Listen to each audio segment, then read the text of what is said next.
अच्छा। आप साउथ में जाओगे तो स्टमक कैंसर बहुत ज़्यादा है, कोलन कैंसर बहुत ज़्यादा है।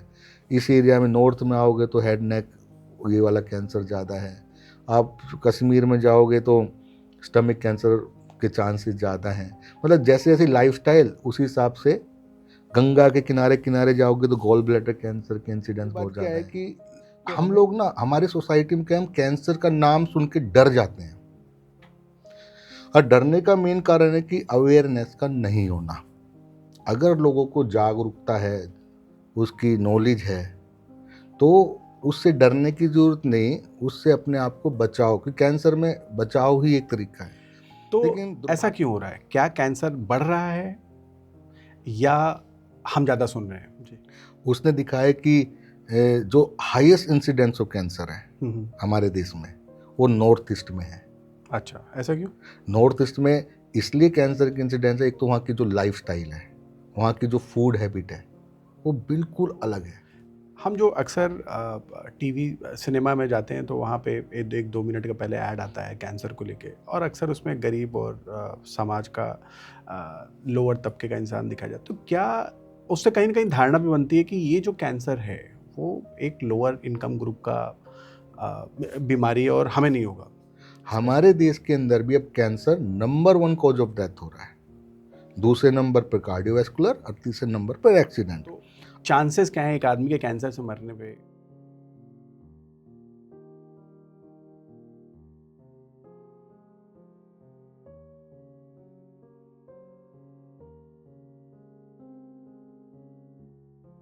बीमारी से मौत के मामले में कैंसर नंबर 1 है।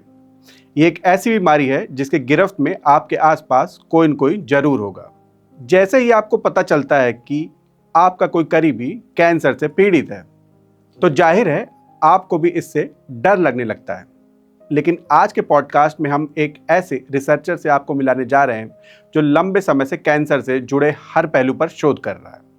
हम जानेंगे कि कैसे एक हेल्दी लाइफस्टाइल आपको कैंसर से बचा सकती है। अगर किसी को कैंसर है तो उसका इलाज कैसे कराएं, साथ ही अगर परिवार में कैंसर का इतिहास है तो क्या एहतियात बरतनी सबसे जरूरी है। तो आइए मिलते हैं डॉक्टर अशोक शर्मा से, जो एम्स के डिपार्टमेंट ऑफ बायोकेमिस्ट्री में एडिशनल प्रोफेसर हैं। स्वागत है शर्मा जी आपका।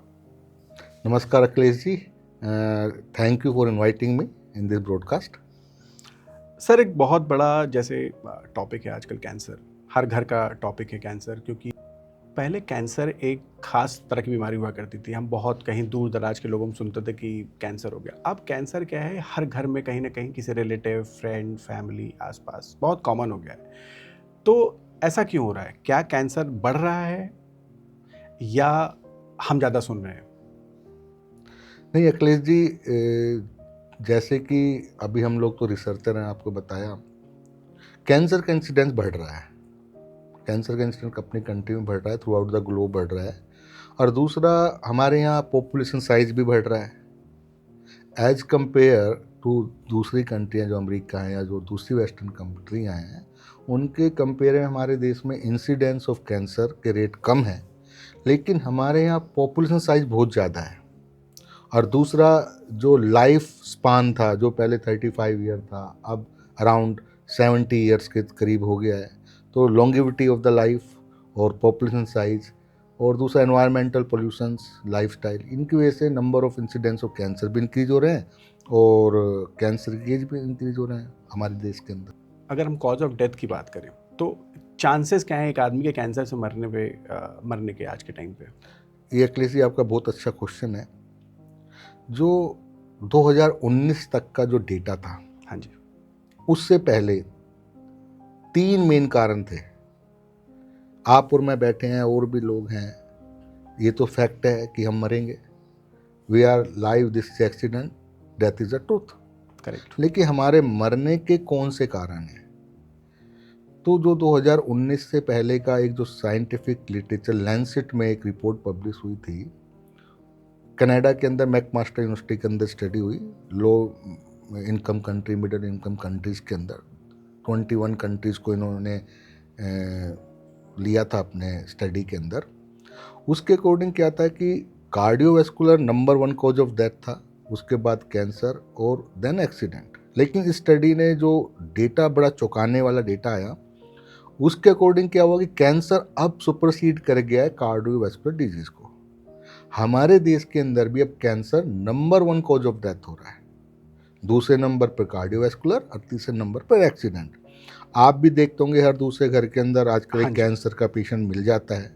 तो कैंसर से हमारे इस समय डेथ होने के, मरने के चांसेस ज़्यादा हैं, क्योंकि जो छोटी दूसरी बीमारियां हैं infection related, chikungunya, malaria, Covid, ये इनके लिए बहुत अच्छी अच्छी मेडिकल फैसिलिटी अवेलेबल हैं, एंटीबायोटिक्स अवेलेबल हैं, ऐसा नहीं उनसे नहीं मरेंगे। लेकिन जो, अगर आपने इंसिडेंस की बात की, हाँ जी। तो कैंसर आज के टाइम में एक प्रेडिक्टेबल इंसिडेंट की बात प्रिडिक्टेबल कर रहा हूँ मैं कि इंसिडेंट, जहाँ पे चांसेस हैं। हाँ, तो कैंसर से हम लोग के चांसेस ज़्यादा हैं, लोगों के चांसेस ज़्यादा हैं, और इसके अंदर हमें अवेयर करने की भी लोगों को बहुत ज़रूरत है। ये जो अवेयरनेस की आपने बात करी, ये कितनी है लोगों में? क्योंकि कहीं ना कहीं हम देखते हैं कि वो अवेयरनेस या वो सेंसिटिविटी या ये कह लें सीरियसनेस जो कैंसर को लेके है, वो कहीं ना कहीं मिसिंग है। जैसे एक आदमी या हेल्थ केयर को ही बात करें हम, तो हम जैसे साल भर में एक बार, हर आदमी जिसके पास गाड़ी है वो हर साल में 2 बार उसको सर्विस कराता है, रेगुलर चेकअप कराता है। लेकिन हेल्थ की जहाँ पे बात आती है, कहीं ना कहीं जब तक हम में परेशानी नहीं हो जाती, और परेशानी भी उस लेवल तक हो जाती है कि हम उसको सहन ना कर सकें, तब हम किसी डॉक्टर का रुख करते हैं। किसी भी हेल्थ केयर में, जैसे दांत का दर्द एक बहुत नॉर्मल चीज़ है, लेकिन दांत के दर्द में क्या होता है कि जब तक हम सह सकते हैं तब तक उसको करें। जब वो इस लेवल पे तो पहुंच जाएगा कि उसको मतलब असहनीय हो जाएगा, डॉक्टर पास जाएं, चेकअप तो भूल ही जाइए। तो एक नॉर्मल हेल्थ केयर के प्रति ऐसा है, तो मेरे ख्याल से कैंसर में क्या है, क्या हम तो मान के शायद चलते हैं हर आदमी की कैंसर हमको होगा ही नहीं। आपने बिल्कुल सही बात कहा कि हम लोग सोचते हैं कि कैंसर होगा ही नहीं, कैंसर तो पड़ोसी को होगा, दूसरे को होगा। इसलिए जितने भी कैंसर सेंटर हैं ना हमारी कंट्री में, जी। सारे मेमोरियल हैं। टाटा मेमोरियल, राजीव गांधी मेमोरियल, कभी डायबिटीज मेमोरियल देखा आपने? तो ये आपने बिल्कुल ठीक बात कही। और दूसरी बात क्या है कि हम लोग ना, हमारे सोसाइटी में क्या, हम कैंसर का नाम सुन के डर जाते हैं, और डरने का मेन कारण है कि अवेयरनेस का नहीं होना। अगर लोगों को जागरूकता है, उसकी नॉलेज है, तो उससे डरने की ज़रूरत नहीं, उससे अपने आप को बचाओ, कि कैंसर में बचाव ही एक तरीका है। लेकिन दुर्भाग्य ये है कि कुछ लोगों को पता भी है, गवर्नमेंट भी बहुत प्रयास कर रही है। अब आपने देखा हो, गुटखा, तंबाकू जो होता है उसके ऊपर अब फोटो भी आने लग गई है, फिर भी लोग गुटखे का इस्तेमाल करते हैं, तंबाकू का सेवन करते हैं। सबको पता है उससे मुंह का कैंसर होगा। लेकिन हमारे यहाँ वो ये ना, एक डिग्री तो है, लेकिन उस एजुकेशन का इस्तेमाल कैसे करना है, उस नॉलेज का इस्तेमाल कैसे करना है अपनी डे टू डे लाइफ को अच्छा बनाने के लिए, या अपने हेल्थ को अच्छा बनाने के लिए, उसके बारे में लोगों को उस टाइप की जागरूकता शायद नहीं है। तो जैसे आपने बताया कि हम जब ऐसी कंडीशन आ जाती है कि भाई अब तो सहा ही नहीं जा रहा पेन, जब हम डॉक्टर के पास जाते हैं, हम इतना पैसा, लेकिन गाड़ी है, गाड़ी का पेट्रोल है, पेट्रोल हम डीजल कभी नहीं डलवाएंगे उसके अंदर, लेकिन अपने अंदर गुटखा, तंबाकू, ड्रिंक सब कुछ डालेंगे। हमारी बॉडी की तो कुछ रिक्वायरमेंट है ना, हमारी भी एक लाइफस्टाइल है आयुर्वेदिक, जैसे वेजिटेरियन डाइट्स वगैरह। हमारी country ICMR, Indian council medical research का एक बहुत अच्छा रिपोर्ट पब्लिश हुआ 2020 में जी। उसने दिखाया कि जो हाईएस्ट इंसिडेंस ऑफ कैंसर है हमारे देश में, वो नॉर्थ ईस्ट में है। अच्छा, ऐसा क्यों?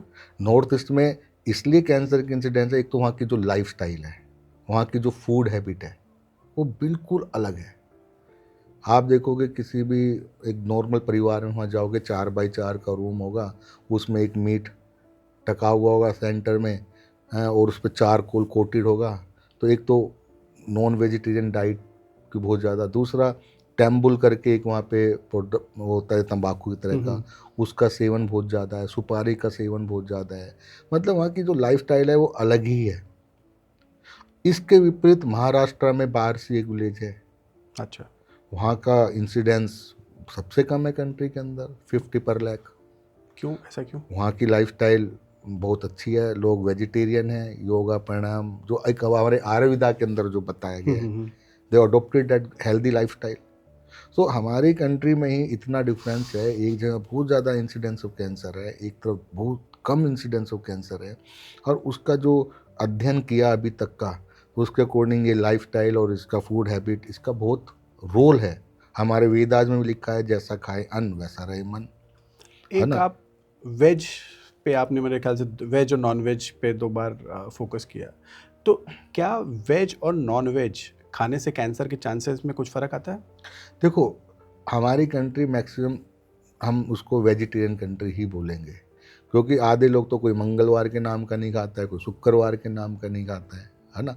तो लेकिन जो डेफिनेटली एक जो हाई प्रोटीन डाइट है, या वो एक लिमिट से, लिमिट तो हर एक की बुरी है, तो उस तरह का फूड हैबिट और उसका जो लाइफस्टाइल है वो डेफिनेटली अफेक्ट करता है। और आपने देखा होगा जो कैंसर के इंसिडेंस, वैसे तो दोनों टाइप की हाई इकोनॉमिक पॉपुलेशन है या लो इकोनॉमिक, दोनों को इफेक्ट करता है, लेकिन लो इनकम वाले जो पॉपुलेशन है उन पे कैंसर का इंसिडेंस हमें ज़्यादा देखने को मिलता है। उसका कारण ये, एक तो अवेयरनेस ही नहीं है, लोग अपना चेकअप नहीं कराते हैं टाइम पे। दूसरा, माल न्यूट्रिशन भी एक प्रॉब्लम है, इन्फेक्शन रेट ज़्यादा है। तो डेफिनेटली डाइट का इफ़ेक्ट पड़ता है, हेल्दी लाइफस्टाइल का इफ़ेक्ट पड़ता है, और जिससे कि हम लोगों को उसके बारे में अवेयर करने की बहुत ज़रूरत है। जैसे हर ये आपने लो इनकम और हाई इनकम ग्रुप की बात भी कही, तो हम जो अक्सर टीवी सिनेमा में जाते हैं तो वहाँ पे 1-2 मिनट का पहले ऐड आता है कैंसर को लेके, और अक्सर उसमें गरीब और समाज का लोअर तबके का इंसान दिखाया जाता है। तो क्या उससे कहीं न कहीं धारणा भी बनती है कि ये जो कैंसर है वो एक लोअर इनकम ग्रुप का बीमारी है और हमें नहीं होगा? स्पेशली जो लोग सिनेमा देखने आते हैं, और सिगरेट के डब्बों पे भी जो फ़ोटो अक्सर छपी रहती है वो एक लोअर तबके का इंसान। तो ये जो कम्युनिकेशन है, कहीं न कहीं गलत दिशा में हमें ले जा रहा है कि क्योंकि मैं एक अपर मिडिल क्लास या मिडिल क्लास समाज से हूँ तो मुझे नहीं होगा, ये गरीबों के लिए है। तो क्या इससे कन्फ्यूजन हो रहा है? नंबर 1। और क्या ये भी मतलब या ये एक्चुअल पिक्चर दिखा रहा है कि ये इन्हीं को होता है, उनको नहीं होता है? नहीं, ऐसा नहीं है, कैंसर किसी के साथ भी रहम नहीं दिखाता है, चाहे आप लो इनकम हो या मिडिल इनकम हो या अपर मिडिल इनकम हो। कैंसर के बहुत सारे फैक्टर्स हैं, बट हाँ, जो गरीब तबके के लोग हैं, जो लो है, उनमें इंसिडेंस काफ़ी देखने को मिल रहा है। एक तो उनको अवेयरनेस नहीं होती है, अब जिसके पास पैसा है, अवेयरनेस हो, तो इमीडिएटली अच्छा बेटर ट्रीटमेंट अवेल कर लेता है। जो गरीब आदमी है, एक तो ट्रीटमेंट को अवेल करना, टाइमली डायग्नोज करना एक बहुत बड़ा चैलेंज है। दूसरा, जो ये गुटखा तंबाकू का जो सेवन है, इसका बहुत ज़्यादा लोअर मिडिल इनकम वाले ही लोग करते हैं। ऐसा नहीं बड़े जो हायर इनकम वाले नहीं करते हैं, वो भी करते हैं, लेकिन इस तरह का प्रचलन आपने देखा होगा, जो झुग्गी झोपड़ियों में लोग रहते हैं, अवेयरनेस नहीं है, सफाई नहीं है ना, और इस तरह की माल न्यूट्रिशंस फूड नहीं है, अच्छी मतलब खुराक नहीं है, तो ये सारा ओवरऑल मिला के इम्यून सिस्टम पे इफेक्ट करता है। जो कैंसर से लड़ने की पावर है, जो अगर गंदगी है तो एचपीवी टाइप के जो महिलाओं में बहुत सर्वाइकल कैंसर, बच्चेदानी के मुंह का कैंसर है, उनमें बहुत ज़्यादा पाया जाता है। तो ये सारे फैक्टर हैं जिसकी वजह से गरीब तबके में इसके प्रेवलेंस ज़्यादा, इंसिडेंस केस ज़्यादा है। और अगर एक हम डिवीज़न करें मेल और फीमेल का, तो अब जो मैं सुनता हूँ मैक्सिमम वो महिलाओं में कैंसर ज़्यादा सुनने को मिल रहा है। मतलब मेरा ऐसा वो है पर्सनल एक्सपीरियंस। तो क्या ऐसा भी है कि महिलाओं में ज़्यादा कैंसर हो रहा है? ब्रेस्ट कैंसर है या सर्वाइकल कैंसर है, ये महिलाओं में ज़्यादा मतलब कॉमन होता जा रहा है, इसे? भाई देखो, जो ब्रेस्ट हैं ये तो महिलाओं में ही होते हैं, तो महिलाओं में ही होना है, तो लेकिन 3 मेन कैंसर जो महिलाओं में काफ़ी ज़्यादा है। ब्रेस्ट कैंसर नंबर 1 पर है, सर्वाइकल कैंसर नंबर 2 पे है, और ओवरियन कैंसर नंबर 3 पर है। अभी फ़िलहाल ये इन जो स्टेप है चेंज हुए हैं। सबसे पहले सर्वाइकल कैंसर महिलाओं में नंबर 1 पे था, क्योंकि जो सर्वाइकल कैंसर है ये एचपीवी, ह्यूमन पेपिलोमा वायरस के थ्रू फैलता है, और जैसे गंदे टॉयलेट है, गंदगी है, सेल्फ हाइजीन का, सफाई का ध्यान नहीं रखा हुआ है, तो इसलिए महिलाओं में इनका इंसिडेंस ज़्यादा था। लेकिन अब महिलाएं इसके बारे में जागरूक हुई हैं। दूसरा, जो सबसे अच्छी बात है, इसके लिए वैक्सीन भी आ गई है। एचपी सर्वाइकल कैंसर के लिए भी वैक्सीन आ गई है। गवर्नमेंट ऑफ इंडिया भी इसके आगे मैंने इनिशिएटिव ले रही है कि मेक इन इंडिया में ये वैक्सीन बन जाए। तो इसकी 2 से 3 डोज लगती हैं, और 9 साल से लेके 25 साल तक की लड़कियों को ये डोज लगती है। अगर ये, जैसे हमने कोविड अभी देखा, आपने कोविड की हमने 3 डोज लगा ली, तो आप और हम बिना मास्क के बैठे हुए हैं, we are protected from Covid. ऐसे ही महिलाओं में सर्वाइकल कैंसर से बचने के लिए 2 से 3 डोज लगती हैं। इसके लगने के बाद मोर देन 99% प्रिवेंशन हो जाता क्या है। कॉस्ट होती है इस वैक्सीन की? देखो, जो अभी बाहर की कंपनियां, उनकी 2 से 2,500 रुपये की मेरे ख्याल से डोज है। अभी जो मेक इन इंडिया में भारत सरकार इनिशिएटिव ले रही है, उसकी कॉस्ट डेफिनेटली बहुत कम हो जाएगी। अभी न्यूज़ में भी आया था 300 या 400 रुपये की पर डोज हो जाएगी, है ना। और मैं सभी अपने दर्शकों से रिक्वेस्ट करता हूँ कि भाई जितनी भी बच्चियाँ हैं 9 से 25 साल के बीच में, उसको ये वैक्सीन प्लीज़ आप लगवाएं, जिससे कि हम अपने गर्ल्स बच्चियाँ, उनको इस कैंसर से एक प्रोटेक्शन मिल जाए। ऐसे ही हेपेटाइटिस बी है, उसकी भी वैक्सीन आती है जो लीवर कैंसर से, ये मेल के अंदर फीमेल दोनों में लगती है ये वाली वैक्सीन, तो इससे भी हम अपना बचाव कर सकते हैं, है ना। तो ये सारी प्रिकॉशंस हमें लेनी चाहिए। ऐसे ही मेल के अंदर लंग कैंसर, ओरल कैंसर काफ़ी हाई इंसिडेंस है। Oral cancer, head neck cancer, हम गुटखा, तंबाकू ये सब जो सेवन करते हैं, इसका मेन कारण यही है।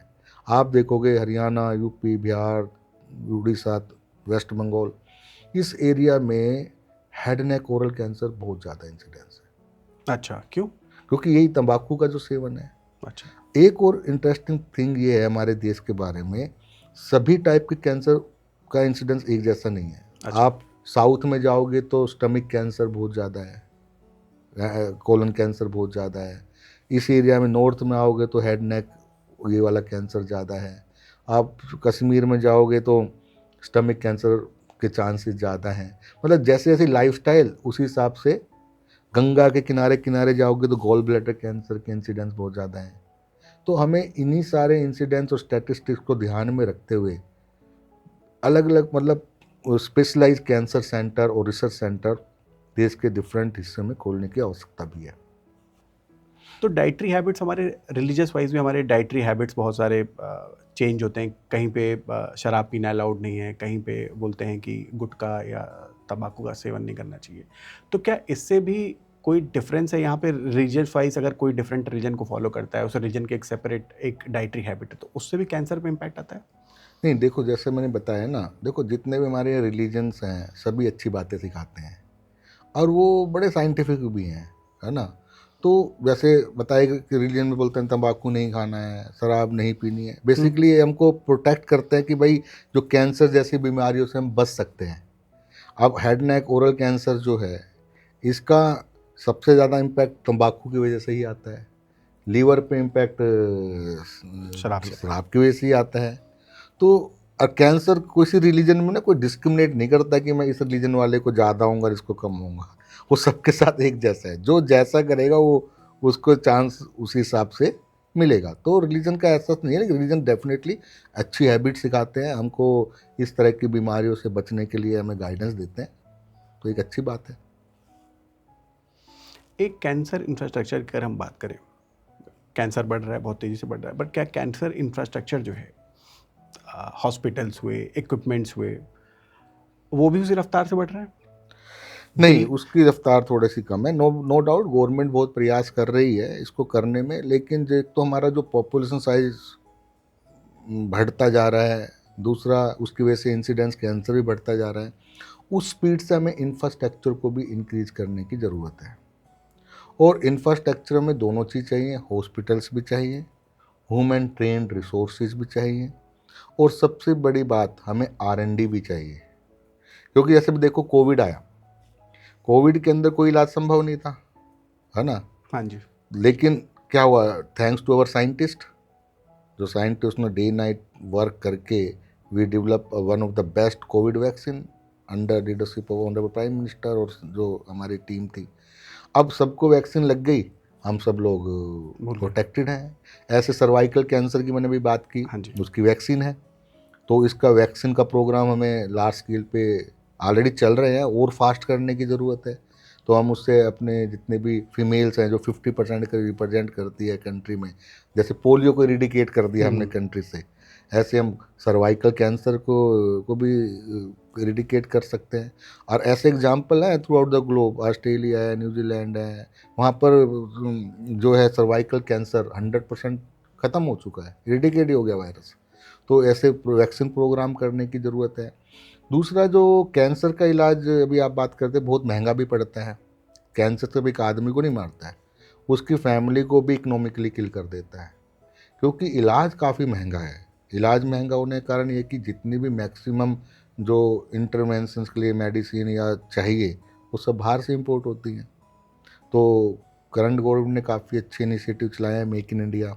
तो हमें उसमें R&D को अगर हम प्रमोट करें यार, मेक इन इंडिया के अंदर नई मेडिसिन्स, नई वैक्सीन्स डेवलप करें कंट्री में, तो उससे कॉस्ट बहुत कम हो जाएगी। एक बहुत अच्छा एग्जांपल है, अभी IIT मुंबई और एक्टेक ने मिलके जो एक CAR T सेल थेरेपी तैयार की अपनी कंट्री के अंदर। अभी क्लिनिकल ट्रायल फेज में है वो, और काफ़ी चल रहा है। उसका आप रेट सुनेंगे, अगर बाहर जाओगे तो 3 to 5 करोड़ रुपीज़ उसकी कॉस्ट है एक ब्लड कैंसर को ट्रीट करने के लिए। हमारी कंट्री में उसकी कॉस्ट 25 लाख के आसपास आ रही है। अरे तो अभी सिर्फ क्लिनिकल ट्रायल फीस जब प्रॉपर मैन्युफैक्चरिंग में आएगी तो उसकी कॉस्ट और कम हो जाएगी। तो ये अच्छे एग्जांपल हैं। तो हमें R&D हेल्थ इंफ्रास्ट्रक्चर के साथ साथ हमारे R&D में बहुत ज़्यादा इन्वेस्ट करने की ज़रूरत है। और जो R&D होती है ना, वो एक म्यूचुअल फंड की तरह है। आज इन्वेस्ट करोगे तो 5 या 10 साल के बाद उसका प्रोडक्ट आना शुरू होगा, इमीडिएटली नहीं आता है। उससे एक और बेनिफिट क्या होगा, जो हमारा ब्रेन ड्रेन हो रहा है, ह्यूमन रिसोर्स ट्रेन PhDs जो हमारे यहाँ से करके बाहर जा रहे हैं, हम उनको कंट्री में रिटेन कर सकते हैं, उनको अच्छी जॉब दे सकते हैं, और वो हमारे देश के ही हेल्थ इंफ्रास्ट्रक्चर को आगे बढ़ाने में, डेवलप करने में अपना कंट्रीब्यूशन दे सकते हैं। अभी अगर मैं आपसे पूछूंगा दिल्ली जैसे एक शहर में, दिल्ली में NCR भी आप जोड़ लिए, दिल्ली, गुड़गांव, सभी, तो कितने कैंसर हॉस्पिटल होंगे, मतलब या बेड वाइज की अगर हम बात करें कि कितने होंगे, कितने प्राइवेट है, कितने गवर्नमेंट हैं, अगर ब्रेकअप दे सकें आप? ये आपका बहुत अच्छा क्वेश्चन है। और आप देखिए, जो पूरा दिल्ली और NCR को मिला के हाँ जी, 6 और 6.5 करोड़ मेरे ख्याल से लोग रहते हाँ होंगे जी, यहाँ पे अप्रोक्सीमेटली। और जो कि मैंने आपको बताया कि cancer now number 1 cause of death killer है ना, ये नंबर 1 किलर। हम्म। अब आप देखिए, अगर अब मैं आपसे ही पूछ रहा हूँ ये क्वेश्चन, आपके हिसाब से कितने गवर्नमेंट हॉस्पिटल हैं? एक दो के नाम बताइए। कैंसर को लेके कैंसर के जो dedicated comprehensive treatment for cancer. मैं तो सर मतलब AIIMS AIIMS very all AIIMS के इंडिया एक medical science. All India medical sciences yes. है। और तो मतलब मुझे ऐसा मतलब हॉस्पिटलों के बारे में उतना जानकारी नहीं, नहीं, बट जितना भी आप दिल्ली के रहने वाले हॉस्पिटल, हैं, सफदरजंग एक हॉस्पिटल, सफदरजंग में रेडियोथेरेपी की मशीन बहुत टाइम से खराब पड़ी है। नहीं मुझे आइडिया नहीं है। हाँ, तो देखो, आप घुमा फिरा के आप ये कह गए AIIMS. AIIMS is not a hospital. AIIMS number research AIIMS is a research and academic institute. वो सफदरजंग के सामने बनाया to boost the translational research, educate, create a new human resource, medical doctor, medical scientist. क्योंकि जब हम medical research की बात करते तो हॉस्पिटल चाहिए होता है। हाँ जी। सफदरजंग के सामने इसलिए बनाया था, ठीक है ना, कि भाई, लेकिन अब पेशेंट लोड इतना ज़्यादा है, वो भी पूरा हॉस्पिटल की तरफ बन गया है। लेकिन अकेला एम्स कितना करेगा? पूरे इंडिया से पेशेंट आते हैं। करेक्ट। गवर्नमेंट सेक्टर में एम्स के अलावा मुझे तो मेरी नॉलेज नहीं है कहीं पे पूरा कॉम्प्रिहेंसिव ट्रीटमेंट मिलता हो किसी कैंसर पेशेंट को। इसमें 4 ही चीज़ चाहिए, सर्जरी चाहिए, कीमोथेरेपी चाहिए, रेडिएशन चाहिए और पैलिएटिव केयर चाहिए। तो सर्जरी और कीमोथेरेपी तो मिल जाती है, लेकिन वो रेडियोथेरेपी की मशीनें मिलना बड़ा मुश्किल होता है, जिसको हम आम भाषा में सिकाई बोलते हैं। लेकिन हाँ, प्राइवेट सेक्टर में काफ़ी हॉस्पिटल हैं, राजीव गांधी है, फोर्टिस है, मेदांता है, तो BLK है। तो प्राइवेट सेक्टर में अच्छी फैसिलिटी भी है, नहीं, लेकिन एक आम जनता वो कहाँ जाए? वो तो कैंसर का अफोर्ड ही नहीं कर सकती। वही मैं आपसे पूछने वाला था कि अगर हम कॉस्ट ऑफ ट्रीटमेंट की बात करें, मतलब फ्रॉम द डे 1 टू जहाँ पे कैंसर पूरी तरह, तो एक गवर्नमेंट हॉस्पिटल में क्या कॉस्ट आता है, जहाँ पे आपने बताया कि एक ही जगह ट्रीटमेंट हो सकता है, वर्सेस एक प्राइवेट हॉस्पिटल जो आपने 3-4 नाम लिए, क्या कॉस्ट आती है? देखो, कैंसर का ट्रीटमेंट नो डाउट बहुत कॉस्टली पड़ता है, कीमोथेरेपी बहुत कॉस्टली है, और गवर्नमेंट हॉस्पिटल में तो काफ़ी सस्ता है, गवर्नमेंट उसमें काफ़ी हेल्प करती है। प्राइम मिनिस्टर की प्रधानमंत्री स्वास्थ्य योजना है, उसमें 5 लाख तक का बीमा गवर्नमेंट देती है, फ्री ऑफ कॉस्ट टाइप का इलाज है। और जो जैसे हम एम्स की बात करें तो वहाँ पे कीमोथेरेपी पेशेंट्स को लेनी पड़ती है, कुछ तो दवाइयाँ फ्री ही मिलती हैं, उनको रुकने का खर्चा बहुत कम है जनरल वार्ड का, तो ह्यूज डिफरेंस। लेकिन एम्स का प्रॉब्लम यह है कि कितने लोगों को कर सकता है। वो तो सही है। इंफ्रास्ट्रक्चर डिमांड वर्सेस सप्लाई जो है ना, बहुत ज़्यादा इफेक्ट कर रही है। जब ज़्यादा लोग होते हैं तो क्वालिटी ऑफ हेल्थ पे भी इफेक्ट पड़ता है, लेकिन we thanks our clinician of the AIIMS institute, they try their best to take care of each and every patient. लेकिन हर एक चीज़ की लिमिटेशन होती है।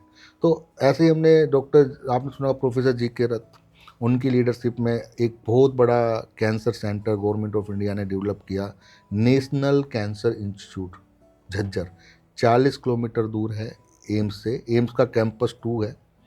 उस सेंटर का भी मेन पर्पज़ ये है कि भाई हम किस तरह से कंट्री को सेल्फ रिलायंट बनाएं कैंसर रिसर्च में, ट्रांसलेशनल रिसर्च में और ट्रीटमेंट में।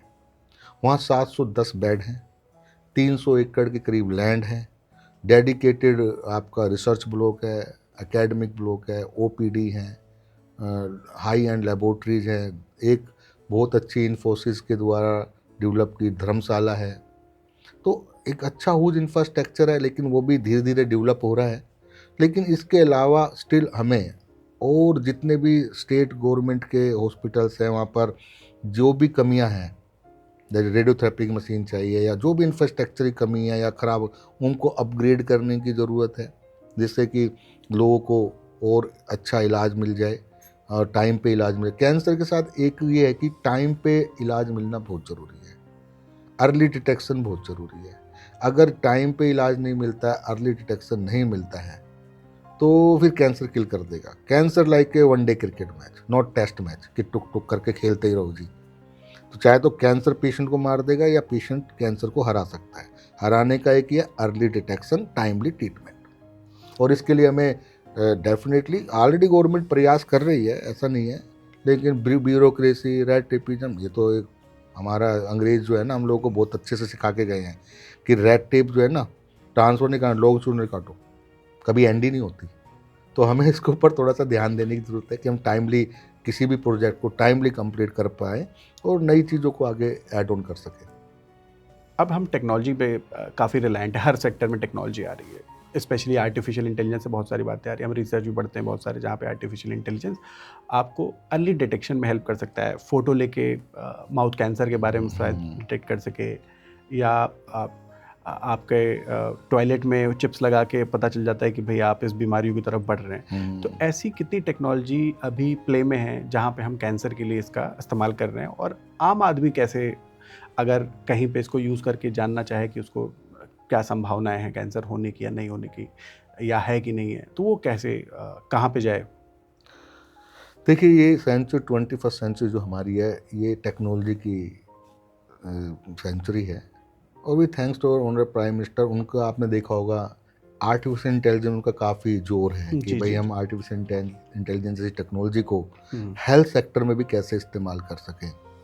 और इसमें देश ने काफ़ी तरक्की भी की है, अलग अलग आईटीज़ में, यूनिवर्सिटीज़ के अंदर बहुत अच्छे अच्छे रिसर्च प्रोजेक्ट चल रहे हैं।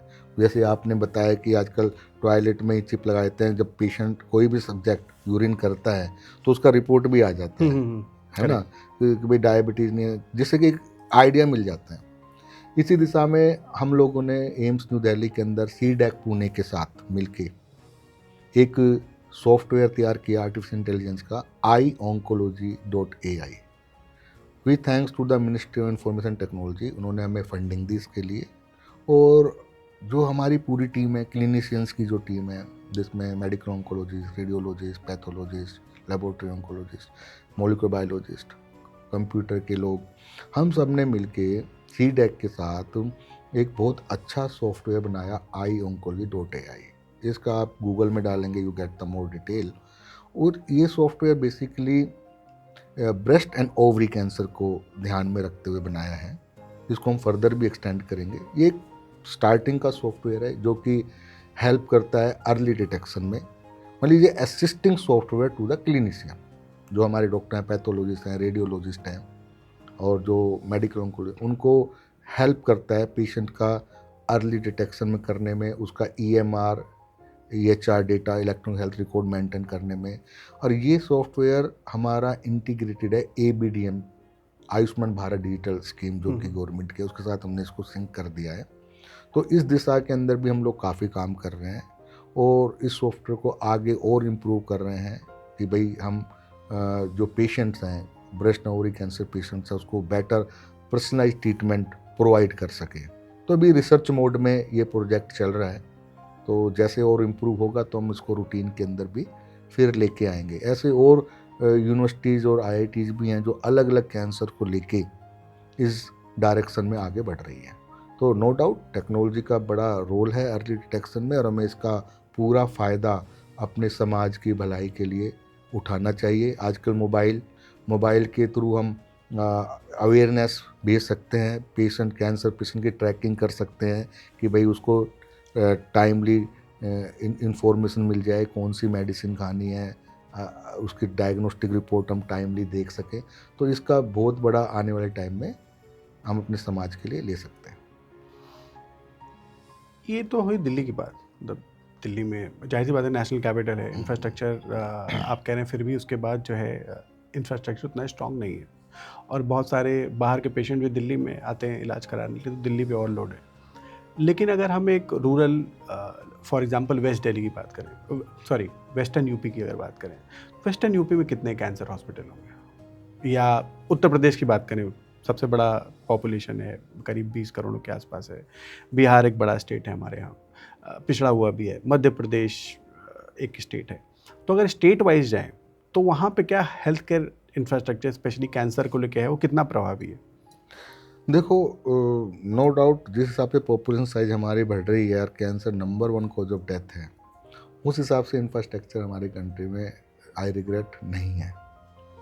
स्पेशली टर्सरी केयर सेंटर्स जो हमें चाहिए, जैसे बिहार की बात की, महावीर कैंसर इंस्टीट्यूट है, लेकिन गवर्नमेंट ने इस दिशा में प्रयास किए हैं, जैसे बहुत सारे एम्स बनाए हैं अलग अलग एरिया के अंदर। लेकिन अभी कुछ एम्स नए हैं, कुछ ऑलरेडी एस्टेब्लिश हो गए हैं, कुछ एस्टेब्लिश होने की स्टेज में हैं, और ऐसे बहुत सारे डिस्ट्रिक्ट हॉस्पिटल्स हैं। तो हमें इसकी और ज़्यादा स्पीड से काम करना पड़ेगा, और ज़्यादा हमें ध्यान देना पड़ेगा कि हम और बेटर जो हमारे डिस्ट्रिक्ट हॉस्पिटल हैं, स्टेट हॉस्पिटल, एक्चुअली प्राइमरी जो ट्रीटमेंट है फैसिलिटी वहाँ पर हम डेवलप कर पाएँ।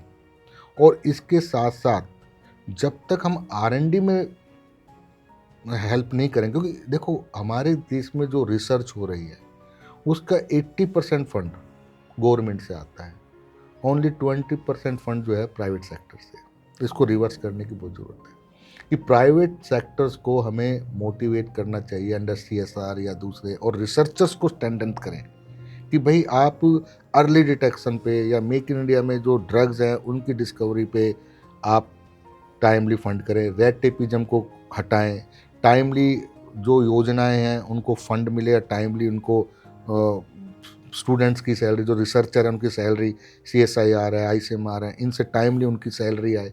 ये एक बहुत बड़ा मतलब ड्रॉबैक है कि बच्चों को टाइमली सैलरी आने में जो भी है रेड टेपिज्म जो भी प्रॉब्लम आती है वो फेस होती है हम लोगों को। तो एक तो पब्लिक प्राइवेट पार्टनरशिप हमें वो बढ़ानी चाहिए, जिससे कि हम लोग टाइमली फंड मिले और हम एक डेडिकेटेड प्रोजेक्ट के ऊपर हम काम करके टाइमली डिलीवर कर सकें। दूसरा, जितने भी रिसर्च स्कॉलर्स हैं उनको टाइमली उनकी फेलोशिप मिले, उसकी तरफ हमें ध्यान देने की ज़रूरत है। और जो हमारा ट्रेंड ह्यूमन रिसोर्स है जो PhD कर चुके हैं, उनको किस तरह से अपनी कंट्री में रिटेन करें, कि वो तो हमने ट्रेंड किया ना, ट्रेंड होने के बाद तो बाहर चला गया। सही बात है। तो हम फिर दोबारा हम तो उसी कि बच्चे को ट्रेंड करते हैं, ट्रेंड होके उसको हम रिटेन कर नहीं पाते, बाहर चला जाता है, फिर हम जीरो से स्टार्ट करते हैं। तो जो ट्रेंड ह्यूमन रिसोर्स है किस तरह से हम उसको यहाँ पे यूटिलाइज करें देश की सेवा के लिए। और बस सिस्टम को गवर्नमेंट ऑलरेडी प्रयास कर रही है, लेकिन हम सब के मिलके, जब तक मिलके एज ए टीम फाइट नहीं करेंगे तो इसका सोल्यूशन नहीं निकलेगा। लेकिन डेफिनेटली हम सब लोग मिलके काम कर रहे हैं, और लेकिन प्राइवेट फंडर्स को डोनेशन की तरफ से अंडर CSR और ज़्यादा अवेयर होने की ज़रूरत है कि हम किस तरह से R&D में रिसर्च के अंदर कंट्रीब्यूट कर सकें। आपने बाहर भी, विदेशों में भी काम किया है, कैंसर को लेके ही काम किया है। तो क्या ट्रेंड्स आपको देखने मिलते हैं? नंबर वन, रिसर्च में क्या ट्रेंड्स है वहाँ पे वर्सेस इंडिया में कम है? पेशेंट और डॉक्टर्स के एटीट्यूड बिहेवियर में क्या फ़र्क है यहाँ अमेरिका और लेट्स से इंडिया में? और ये जो आपने फंडिंग की बात करी, उसमें क्या फ़र्क है? देखो, फंडिंग नो डाउट वो जो बाहर की कंट्रियां हैं फंडिंग बहुत R&D में बहुत फंड करती हैं, प्राइवेट सेक्टर के गवर्नमेंट सेक्टर से भी और प्राइवेट सेक्टर से भी। बराबर है दोनों। बल्कि प्राइवेट सेक्टर ज़्यादा फंड करता है। फंड रेजिंग कैंपेन चलती है वहाँ पर कि भाई फंड रेजिंग कैंपेन, तो उसमें जो प्राइवेट सेक्टर जैसे हमारे यहाँ भी डोनेट करते हैं, यहाँ पे मंदिर में, गुरुद्वारे में, शमशान घाट में, हर जगह कोई पंखा, ये सब डोनेट करते हैं। लेकिन हॉस्पिटल के अंदर भी ई-रिक्शा जी डोनेट कर दी। R&D में समहाउ लोगों को शायद जागरूकता नहीं है कि भाई, क्योंकि दूसरा R&D में जब आप डोनेट करते हो ना तो एकदम से तो कुछ नहीं मिलेगा। ये म्यूचुअल फंड आज इन्वेस्ट करोगे, 5 साल 10 साल के बाद कुछ चीज़ निकल के आएगी। आपका नाम नहीं होगा लेकिन शायद उस पे आपका नाम पंखे पे तो नाम लिखा होता है। हाँ, वहाँ नाम नहीं लिखा होगा ना। बेंच पे नाम लिखा होता है, वाटर लेकिन कूलर का नाम आत्मा लिखा को होता है। संतुष्टि मिलेगी, यस हमने इस पे फंड किया तो जी कुछ ड्रग या कोई अर्ली डिटेक्शन बायोमार्कर बन गया, है ना। क्योंकि अर्ली डिटेक्शन बायोमार्कर की डिस्कवरी बहुत ज़रूरी है कि हम ग्राउंड लेवल पे ही लोगों को स्क्रीन कर सकें, है ना। और जितना मैंने बताया ना, कैंसर को जितनी जल्दी आप डिटेक्ट कर लोगे, आप कैंसर को हरा दोगे।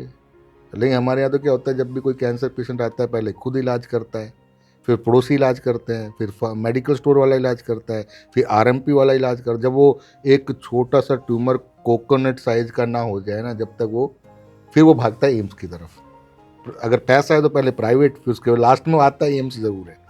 तो एक तो नो डाउट हमें फंड का बड़ा स्मूथ फ्लो है बाहर की कंट्रियों में।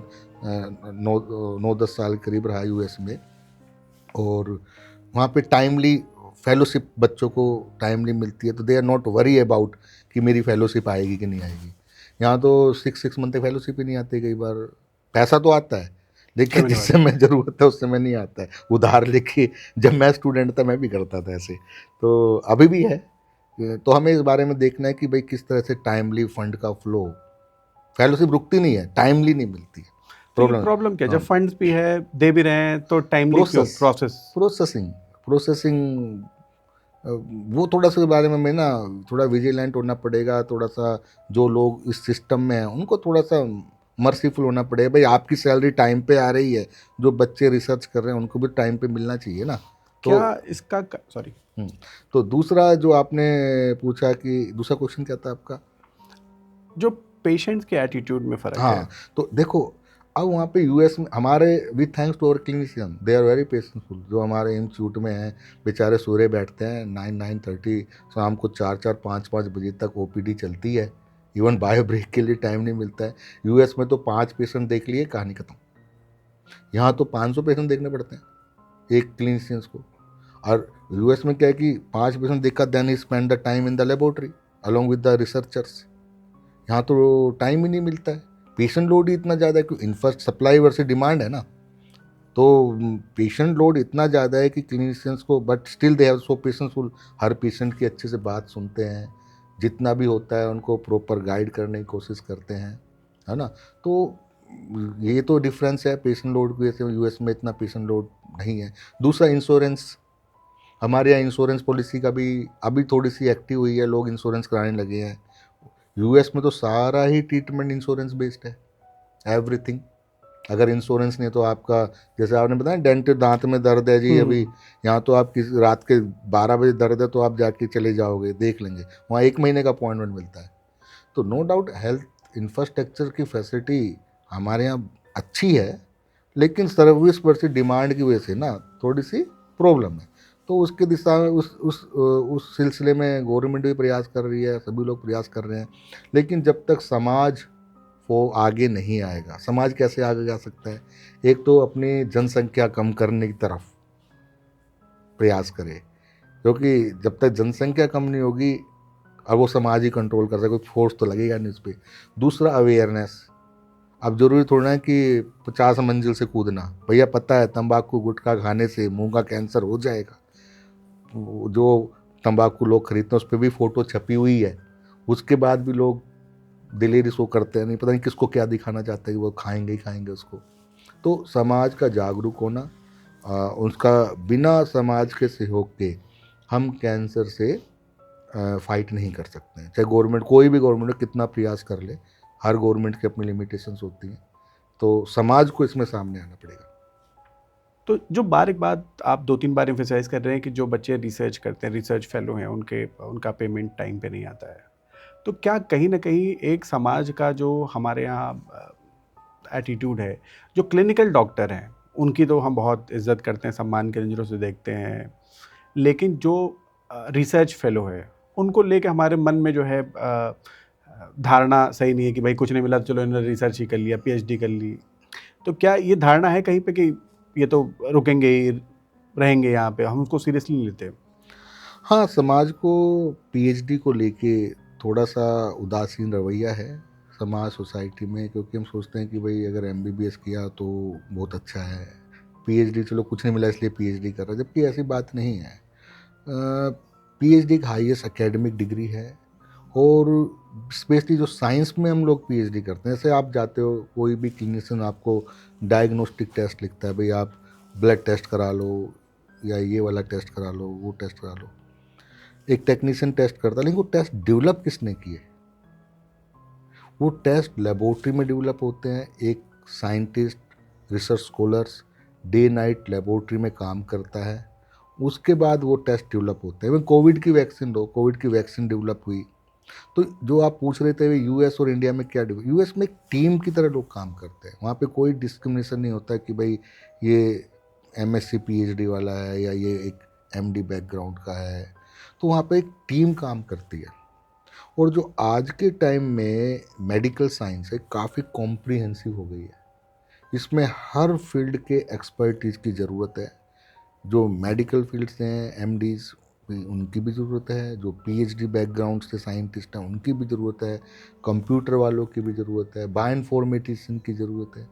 तो एक टीम की भावना को हमें यहाँ लाने की बहुत ज़्यादा ज़रूरत है, विदाउट एनी कि ये छोटा है ये बड़ा है, क्योंकि कोई भी प्रोडक्ट एक टीम भावना से ही बन सकता है। टीम की फुल फॉर्म भी है टूगेदर एवरीवन अचीव मोर।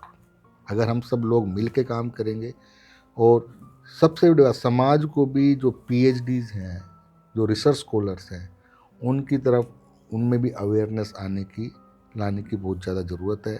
उनको भी एक रिस्पेक्ट, एक सम्मान की भावना से देखने की ज़रूरत है, कि they are working basically in background, वो फ्रंट पे नहीं आते। हम लोग लेबोरेटरी में ही काम करते हैं, दिन रात काम करते हैं। एक पीएचडी की हाईएस्ट डिग्री को लेने में एक स्टूडेंट 4 से 5 साल लगाता है, जब जाके एक डिग्री होती है। फिर उसके बाद उसको वो बाहर चला जाता है, जिसको हम ब्रेन ड्रेन भी बोलते हैं। गवर्नमेंट भी बहुत चिंतित है, ब्रेन ड्रेन कैसे हम इस ब्रेन ड्रेन को स्टॉप कर सकें। इसका एक बहुत अच्छा सलूशन है कि हमारे जो प्राइवेट प्लेयर्स हैं जी। जो हमारी फार्मा कंपनीज हैं, हम्म। जो हमारे, और ये लोग कम फॉरवर्ड अंडर सीएसआर और अदर स्कीम जो गवर्नमेंट है, they give the fund. Startups, आजकल गवर्नमेंट ने इस भावना में बहुत अच्छे स्टेप लिए हैं, स्टार्टअप स्टार्ट किए हैं, इंक्यूबेशन सेंटर स्टार्ट किए हैं। तो ये सारे स्टेप पॉजिटिव स्टेप हैं जो गवर्नमेंट के द्वारा हाल फिलहाल में लिए गए हैं, कि जो यंग बडिंग रिसर्चर्स हैं वो अपना खुद का स्टार्टअप तैयार कर सके, अपना खुद की कंपनियां स्टार्ट कर सकें। बहुत सारे स्टार्टअप्स और कंपनियां अब एग्जिस्टेंस में आई है हमारी कंट्री के अंदर, जो स्टैटिस्टिकल डेटा बोल रहा है, और इसका आने वाले टाइम में एक बहुत अच्छा पॉजिटिव इम्पैक्ट आएगा हेल्थ केयर सेक्टर के अंदर भी, ऐसा मेरा मानना है।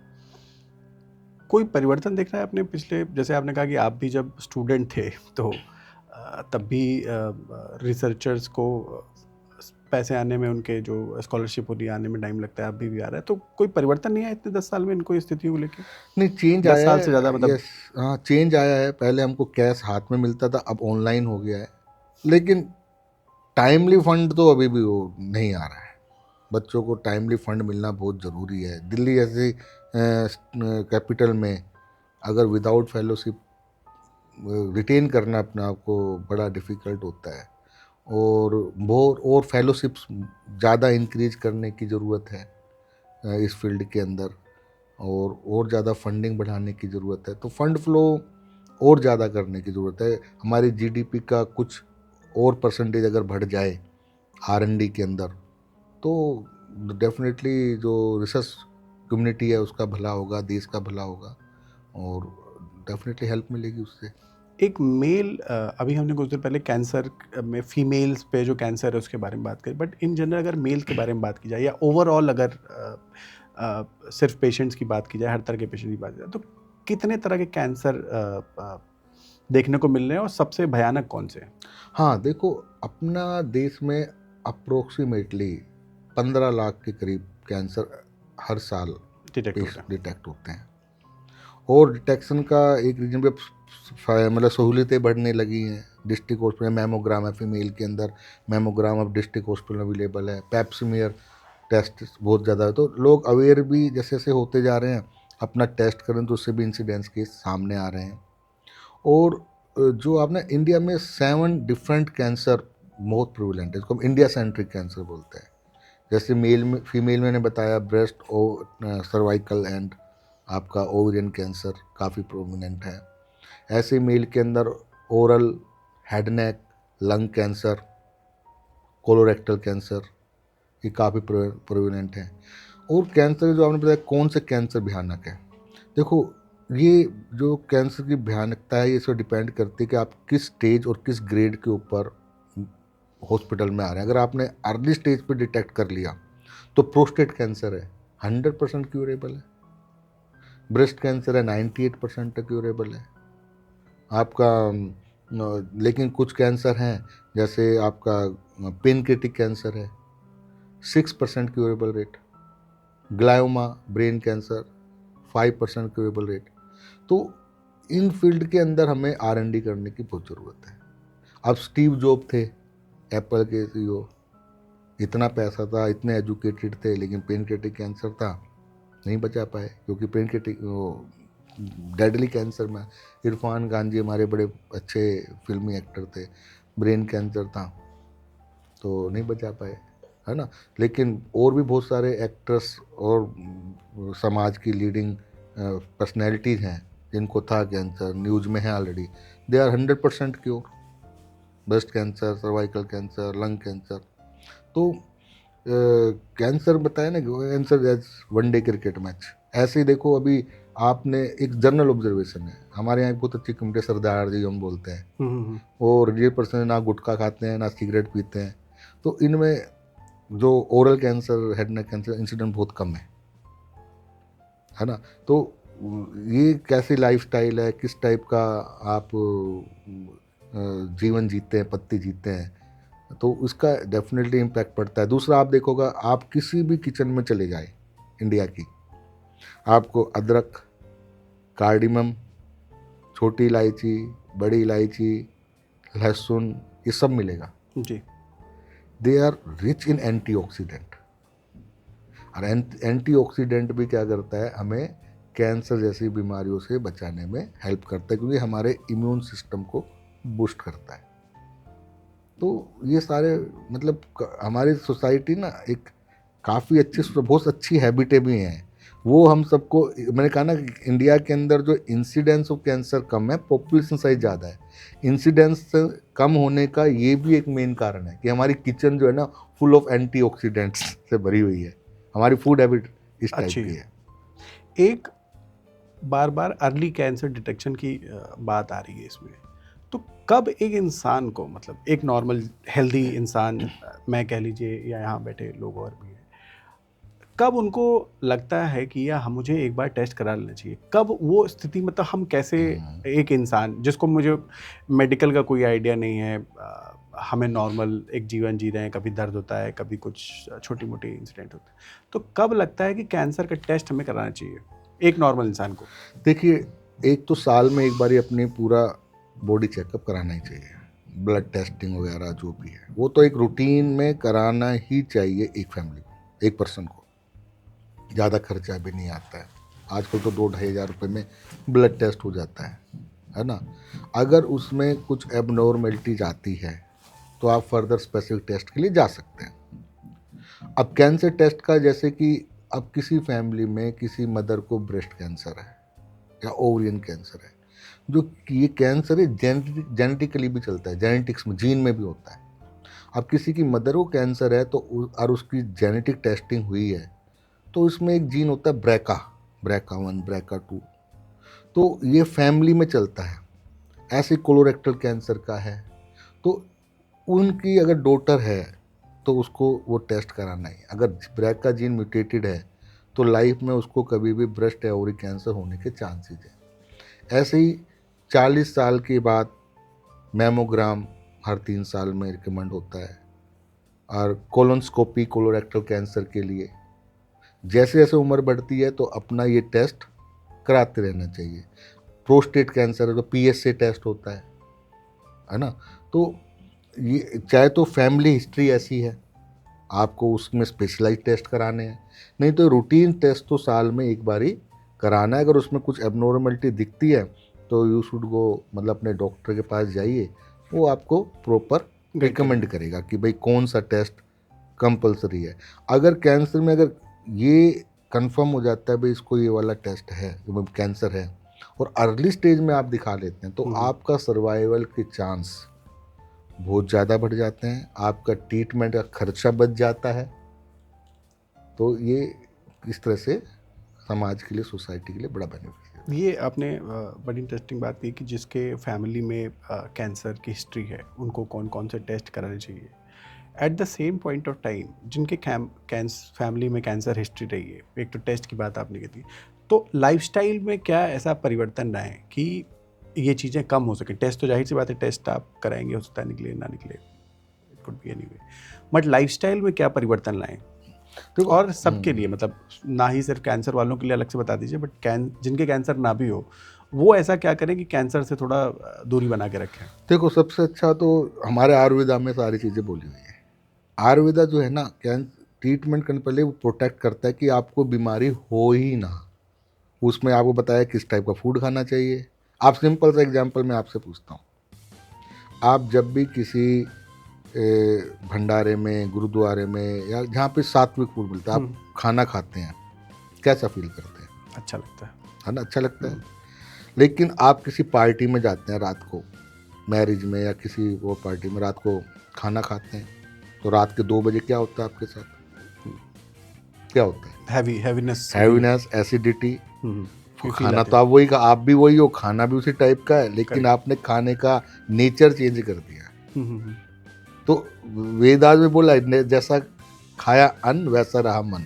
मतलब हमारी फूड हैबिट का, हमारी लाइफस्टाइल का, हमारे जो बायोलॉजिकल सर्काडियंस होते हैं, जो किस टाइम पे कौन सा हार्मोन प्रोड्यूस होगा, कौन सा एंजाइम प्रोड्यूस होगा, ये सारी चीज़ें कंट्रोल्ड होती हैं आपकी फूड हैबिट से, आपके उठने से।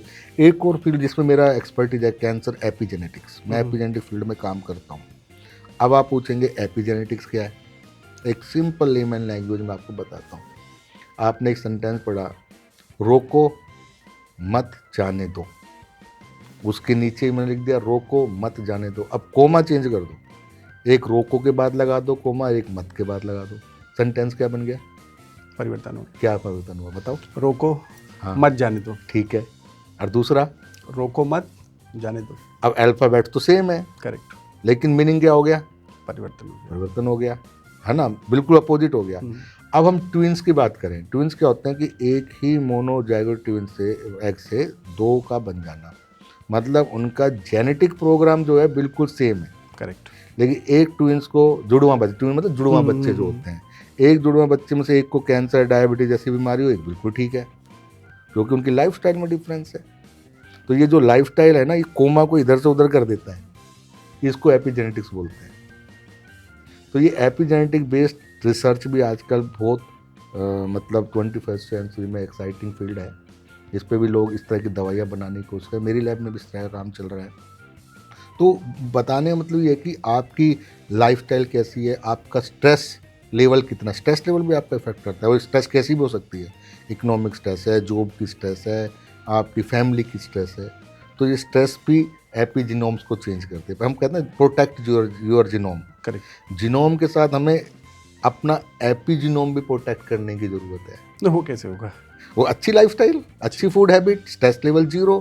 क्योंकि एपिजीनोम जो है ना हेरिटेबल है, एक जनरेशन से दूसरी जनरेशन में भी मूव करता है।